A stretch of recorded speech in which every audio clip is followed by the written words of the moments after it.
Welcome to the Militia Gaming community. I'm Trigger, and I'm very excited to show you the 2019 Ferrari FXX-K Evo in Need for Speed Unbound. Let's go!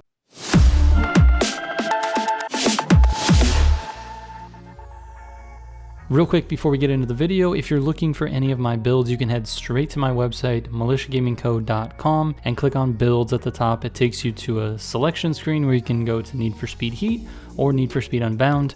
Keep in mind, Unbound is fairly new, so there's not a ton of builds there, but as I make them, I update that sheet. So that's the most updated information. If you can check back there every once in a while, find yourself a new build. All right.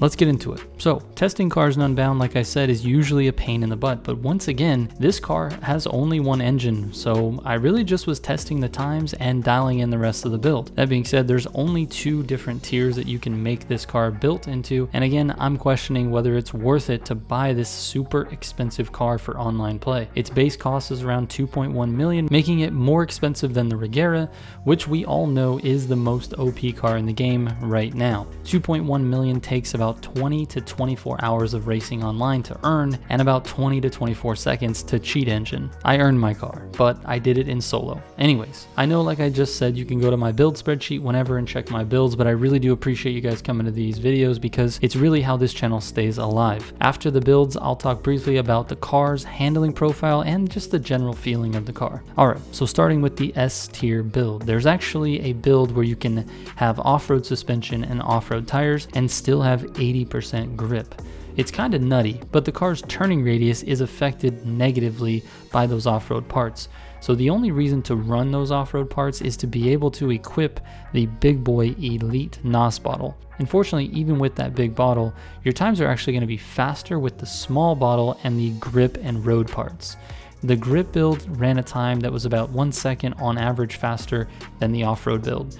And to get this car into S tier, you need to reduce the number of gears to 5, which limits your top speed at 155.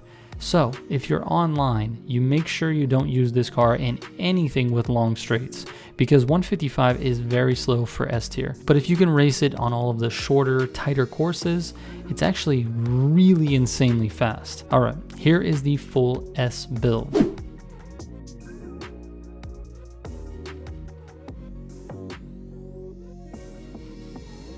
Alright, moving on to the S Plus build. This build is pretty straightforward, no tricks in the part selections. Since S Plus is the top of the PI rating system, you can load it up with the highest tier parts you can and hope it's controllable. Well, it turns out the car is phenomenal at S Plus. It's not quite as fast as the Regera, obviously, but it feels so good to drive.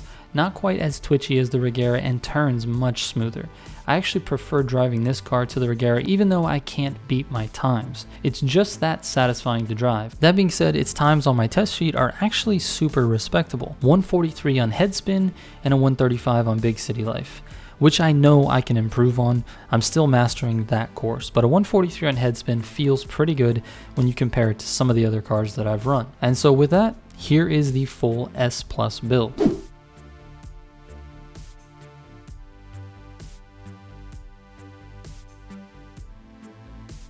So just to summarize this car, it grips super hard, just like the Vulcan did, but it has ridiculous acceleration in 3rd and 4th gear. It will literally make the camera sit back, especially if you're using NOS at the beginning of a race and you shift to 3rd or 4th. You'll notice 3rd and 4th pulls really hard. It's actually kind of wild. That acceleration is why it does really well on shorter street and corner king races. It accelerates super hard out of the turns. I also can't report any under or oversteering. It reacts to burst exactly as you would expect, not too hard and not too easy. The risk of spinning out or fishtailing is very minimal. It's maybe one of the most user-friendly cars in the game, but I guess time will tell on that one. I highly recommend this car for anyone struggling to win races in either S or S Plus, and oftentimes if you drive clean in S Plus, you actually will beat the Regera drivers because a lot of them aren't so good at driving, from what I'm seeing at least. I know it's 2.1 million, but it's definitely worth the grind. It's not OP, but man, is it really good. And with that, guys, I'll end the video. I really appreciate you guys watching.